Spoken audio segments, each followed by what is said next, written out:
మనస్సు అనేటువంటిది ఎప్పుడూ కూడా ఆ రెండు మంత్రాల మధ్యనే కట్టుబడి ఉండాలి. ఈ మనస్సు కూడా ఎలాంటిది అంటే ఒక రాజహంస అయినటువంటిది అన్నాడు. ఏమంటే పక్షుల్లో ఎన్నో రకాలైనటువంటి పక్షులు ఉన్నాయి కదా, ఇంకా ఎన్నో రకాలైనటువంటి అందమైనటువంటి పక్షులు ఉన్నాయి కదా.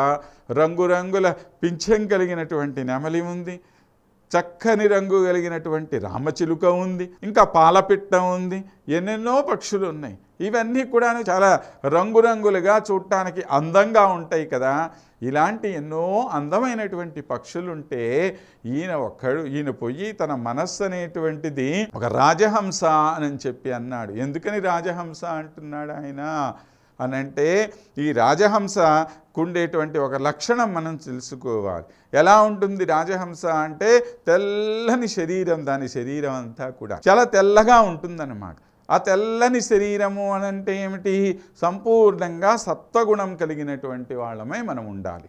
ఎప్పుడైతే మన మనస్సులో సత్వగుణం అనేటువంటిది ఆవిర్భవిస్తుందో, అంటే మనస్సు ఎప్పుడైతే నిర్మలంగా ఉంటుందో అప్పుడే భగవానుడి గురించినటువంటి చింతన మన మనస్సులో ప్రారంభమవుతుంది. ఈ మనస్సు నిర్మలంగా లేనంత వరకు కూడాను ఎన్నో రకాలైనటువంటి ఇతర విషయాల మీదకి మన మనస్సు పోతుంది తప్పితే, ఆ స్వామిని గురించి సరేలేండి, ఇప్పుడే మనకి ఎందుకండి, ఇంకా వయస్సు ఉంది కదా, ఎప్పుడో చూసుకుందాం, అప్పుడు ఆ స్వామి యొక్క నామస్మరణ చేసుకుందాం, ఇప్పుడు ఎందుకు హడావుడి పట్టం మనం అని చెప్పి మాట్లాడుకుంటూ ఉంటాం. కాబట్టి మన మనస్సు ఎప్పుడూ కూడాను నిరంతరము ఆయన మీద ఉండాలి అనేటువంటి ధ్యాస కలిగి ఉండదు. ఇది అలా ఉండాలి అనంటే ముందు మనస్సు నిర్మలం అవ్వాలి. ఆ నిర్మలత్వానికి సూచన ఏమిటి అనంటే తెల్లగా ఉండటం. అలా తెల్లగా ఉండేటువంటి పక్షి ఏమిటి? ఇదిగో ఈ రాజహంస. కాబట్టి నీ మనస్సు ఆ విధమైనటువంటి తెల్లదనాన్ని కలిగి ఉండాలి. ఇంకా ఈ రాజహంసకు ఉండేటువంటి మరొక లక్షణం ఏమిటి అనంటే, దీని యొక్క శరీరం అంతా కూడాను తెల్లగా ఉంటుంది, దాని పాదాలు మాత్రం ఎర్రగా ఉంటాయి, ముక్కు కూడా ఎర్రగా ఉంటుంది. ఇవి రెండే ఎర్రగా ఉండేటువంటిది శరీరంలో, మిగతా శరీరం అంతా కూడాను తెల్లగా ఉంటుంది. ఏమిటి ఈ రెండు కూడాను అంటే, నీ యొక్క పాదాలు రెండు కూడాను భగవంతుడి యొక్క ప్రేమతో నిండిపోయి ఉండాలి. అంటే ఆయన యొక్క పాదాలని నీ ప్రేమతోటి ఇలాగ నింపేసేయాలన్నమాట. అందుకని ఈ పాదాలు రెండు ఎర్రగా కనపడుతూ ఉంటాయి. అలానే నీ నోటితో ఆ భగవన్నామాన్ని నిరంతరము స్మరణ చేసి ఈ నోటిని కూడా నువ్వు ఎర్రగా మార్చేసుకోవాలి. ఇది కూడా ఏమైపోతుంది అనంటే, ఆ భగవానుడిని స్మరణ చేసి చేసి నువ్వు కూడా ఎర్రగా అయిపోతావు అంటాడు. లాలీ మేరే లాల్ की जित देखो तित लाल, లాలీ देखन మై గయి మై భీ హో గయి లాల్ అంటాడు కబీర్ దాస్ లాంటి మహానుభావుడు. ప్రపంచమంతా కూడాను భగవానుడి యొక్క అందం వ్యాపించిపోయిందిట. ఆయన ప్రేమ అనేటువంటి ఒక అరుణిమ, ఒక ఎర్రని రంగు ఈ ప్రపంచమంతా వ్యాపించిపోయి ఉంటే, ఇదే ఏమిటి ఎర్రని రంగు, చూద్దాం చూద్దాం అని చెప్పి ఈయన వెళ్ళేట. వెళ్ళి చూసేసరికి ఏమైపోయాడు? మైభీ హోగయి లాల్ అంటాడు, నేను కూడా ఎర్రగా అయిపోయాను అని హోగయి అని చెప్పి ఒక స్త్రీత్వాన్ని ఆపాదించేసుకుంటాడు.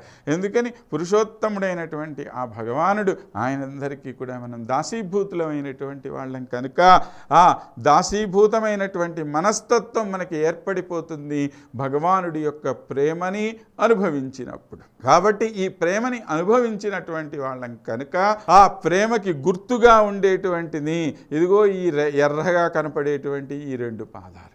భగవానుడి యొక్క కళ్ళని చూడండి, ఆ కళ్ళల్లో ఉండేటువంటి తెల్లని తెలుపు వెనక ఒక చిన్న ఎర్రని జీర ఉంటుంది. మనం బాగా దగ్గరగా గమనించాలి. ఆయన పాద పద్మాలు అంటున్నామే, పద్మము ఎలా ఉంటుంది అని అంటే, రేఖ తిప్పుకోండి బాగా, ఆ రేఖ తెల్లగా ఉంటుంది. తెల్లగా ఉన్నటువంటి రేఖని బాగా సూక్ష్మంగా చూడండి, సన్నటి ఎరుపు గీతలు దాని మీద కనపడతాయి. ఆ ఎరుపు గీతలు ఎలా ఉంటాయి? మరీ ఎర్రగా ఉంటాయా? ఉండవు, కొద్దిగా ఎర్రగా ఉంటాయి. ఏమిటి ఆ కొద్దిగా ఉండేటువంటి ఎర్రదనం అంటే, స్వామికి మన మీద ఉండేటువంటి ఆ ఎర్రని ప్రేమకి గుర్తుగా చిన్న అలాంటి గీతలు ఉంటాయి అన్నమాట. స్వామి కళ్ళల్లో కూడా ఒక చిన్న ఎర్రని జీర ఉంటుంది. మగవాడి కన్నులకి అదొక ప్రత్యేకత. కాబట్టి ఆ ఎర్రని జీర ఏదైతే ఉందో ఆ జీరంతా ఏమనుకుంటున్నారు, మన మీద ఉండేటువంటి ప్రేమ. ఆ ప్రేమకి సూచనగా ఇదిగో ఈ హంసకు కూడా 2 పాదపద్మాలు 2 కూడాను ఎర్రగా కనపడుతూ ఉన్నాయి. ఇంకా హంసలో మరొక గుణం ఉంది. ఏం చేస్తుందట ఈ హంస అంటే పాలని నీళ్ళని రెండింటినీ వేరు చేసేటువంటి స్వభావం హంసకుంది అని చెప్పి అంటారు. ఎలాగండి అంటే దాని ముందు పాలు నీళ్లు కలిపేసి తీసుకుపోయి పెడితే ఆ పాలు నీళ్ళని వేరు చేస్తుందని అంటే కాదు. ఈ హంస ఏమి తిని బతుకుతుంది అంటే ఆ తామర తూడులు ఉంటాయి కదా, తామర కాండం ఉంటుంది, అవి తిని బతుకుతూ ఉంటాయి అన్నమాట ఈ రాజహంసలు. ఆ తామర తూడుని కొరికినప్పుడు ఏమవుతుంది అంటే దాని లోపల నుంచి ఇలా పాలు కారుతాయి. మరి చుట్టూతా అంతా ఏంటి బురద నీరు అదంతా ఉంటుంది కదా, ఆ నీటిలో ఈ పాలు కలిసిపోతే ఇబ్బంది.